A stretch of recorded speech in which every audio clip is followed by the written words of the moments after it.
What's up, you guys? It's Rob here. Today I'm going to be talking about ticker symbol TSLA, Tesla, in anticipation for Monday's trading day, April the 5th. I'm going to be going over it on the daily, weekly, and monthly time frame to take a look at the chart, dive into some news catalysts that popped up on Thursday, Tesla's delivery numbers and all that kind of stuff, and how it might affect the price movement on Monday. So if you can, do me a favor, hit the like button on this video so the video can be seen by more people. It helps me out with the YouTube algorithm, along with smashing that subscribe button and ringing that bell. It does also help out the channel a lot too. So I'd greatly appreciate it if you guys could.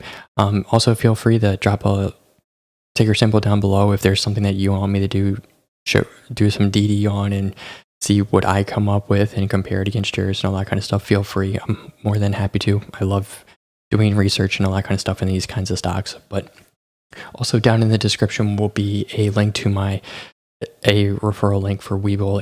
I am an affiliate of Webull, so if you do join Webull, you do get 2 free stocks. One when you join Webull, get your account approved and all that kind of stuff. You get one right then and there, and then you also get another one when you sign up, when you deposit $100 on your account. And that you have to wait for that deposit to completely clear through Webull, so it's about 5 business days after that point. And then you get your second free stock. Those 2 free stocks can be valued anywhere between $8 and $1,600. All right, pitch over. So let's hop on over into the chart. All right, so Tesla, this is the monthly chart that we're looking at here. Let's go ahead and dive down into the day. So Tesla basically traded not flat, but traded at a decline because for a lot of the time, the past couple of days, really, a lot of people were expecting Tesla to deliver less than their expectations on deliveries. So we really weren't expecting them to meet that level. But surprisingly, they smashed it. They broke through it without even having the Model S and the Model X on there the whole entire time. Just keep in mind that the Model S and Model X are going through a refresh right now. So the Q1 numbers, pretty much you'll see that the last Model S's and X's of the first refresh were delivered, but none were produced because of this refresh that they're going through. So pretty much Q1, Tesla drove the Model 3 and Model Y. All the production numbers, all the delivered numbers were all the Model 3 and Model Y. So with this expectation, with this negative kind of FUD in the stock, a lot of people were anticipating that it was going to go down and that they weren't going to meet it and all that kind of stuff. So we just traded in a downward channel pretty much the whole entire day. We got to keep in mind also on top of this that the market pulled an Uno reverse on us, and on Wednesday we had a pretty much a bullish day, and everyone was like, oh yeah, the market correction's over. And then it was just like the market just sucker punched us essentially and just said, nope, joke's on you, it's not over yet, kind of thing. So, but anyways, really the huge thing when we're looking for Tesla, it's going to be, where can we find support in Tesla? And one of the supports was here for a while at 681, but we pretty much broke down through that. The next support really is going to be around 650.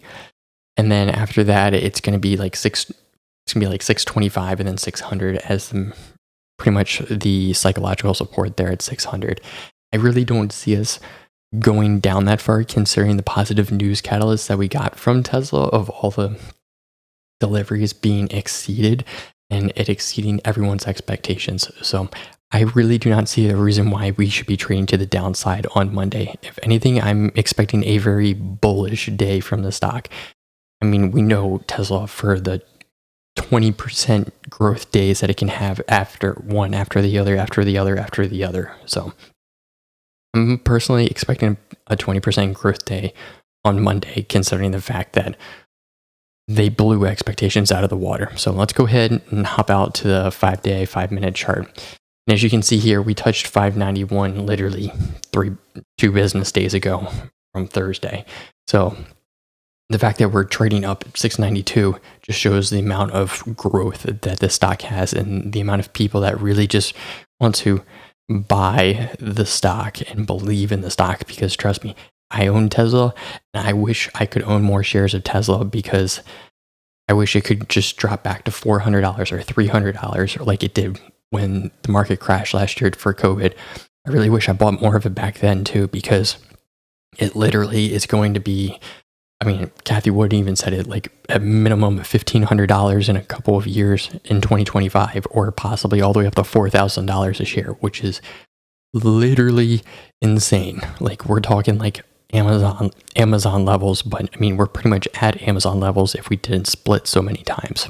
So anyways, but the huge thing that I'm going to be looking for here is when are we going to have that bullish momentum? Because it seems like when we touch the 663, the 650-ish area, it seems like we hold support and we do a little bit of consolidation, but otherwise we have to make some form of movement. This stock kind of seems to be more comfortable in the 680 range, the $700, because that was where we were trading for a while. Let's go ahead and hop out here to the 1 month.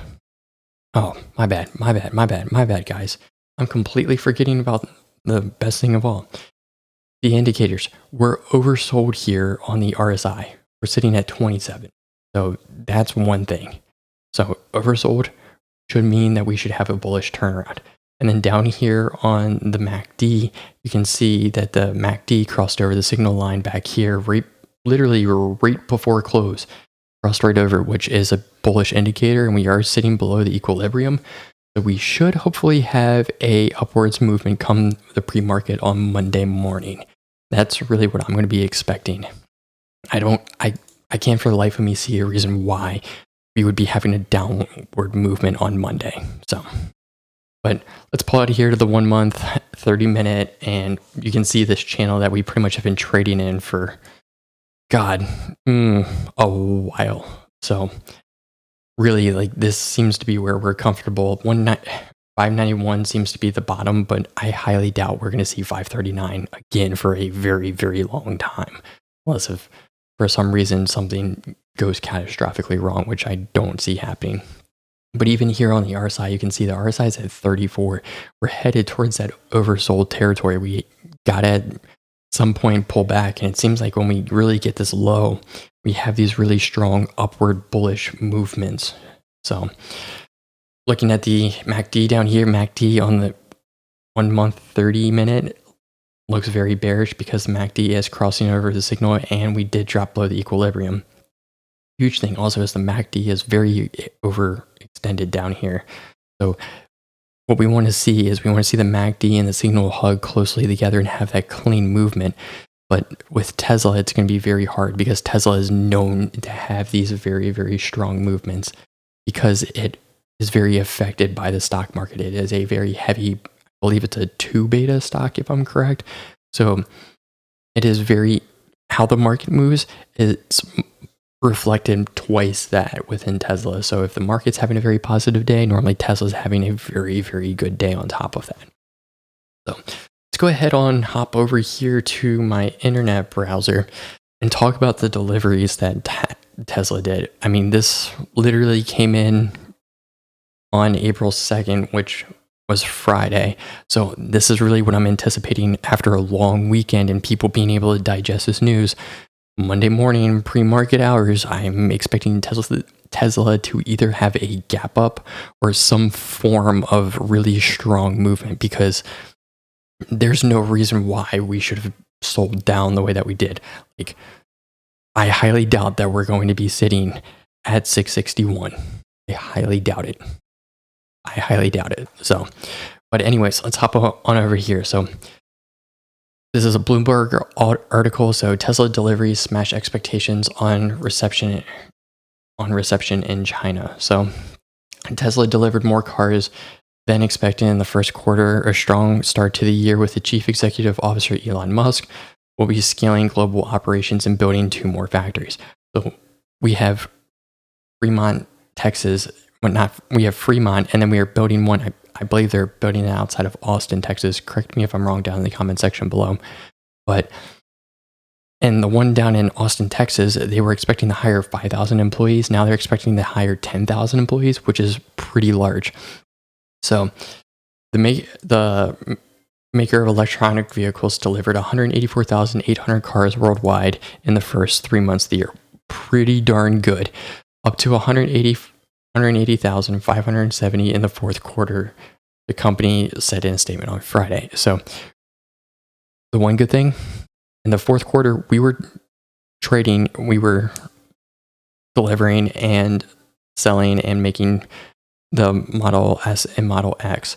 So the fact that we went up in quarter four without manufacturing and producing the Model S and X, and we were really going with the Model 3 and Model Y, shows how really strong how strong Tesla is and the capacity that they have to just get cars from a piece of metal to a full developed car and then sold and then in the customer's hands. It's really amazing. Like, we know that they don't have dealerships or anything like that. So it's really, really critical for Tesla just to be able to get vehicles through the manufacturing process and then into the customer's hands, because that's what Tesla wants. Tesla is, and even here in the article, it says Tesla's currently makes the Model S and X only in its factory in Fremont, California. The Model 3, the smaller Model 3 and Y are both there, and its plant. Bloomberg, come on. Point being is the Model 3 and Model Y are produced in Fremont and then also in Shanghai. The company doesn't break out sales by geography, but the US and China sure are the largest markets because we have NIO, we have Xpeng over in China too. So really the fact that they smashed this was a really great thing for here. Bloomberg had an estimate of 169,850, while Wall Street was expecting about 160,000. And they came in at 184,800. You want to talk about a smack across the face to every single analyst right there? It's just blowing the expectation out. And Elon could even say, we did that without the S and X models. Like, that's phenomenal. But that's really all I got for you guys today. I mean, I'm hoping on Monday that we're going to have a very bullish day for Tesla, because I don't see a reason why we wouldn't. But if you can, just do me a favor. Drop a like down on the video below. Drop a comment. Let me know what your thoughts are. Hit the subscribe button. Ring that bell. And then also I have that referral link for Webull down below too. But I'll see you in the next one. Peace.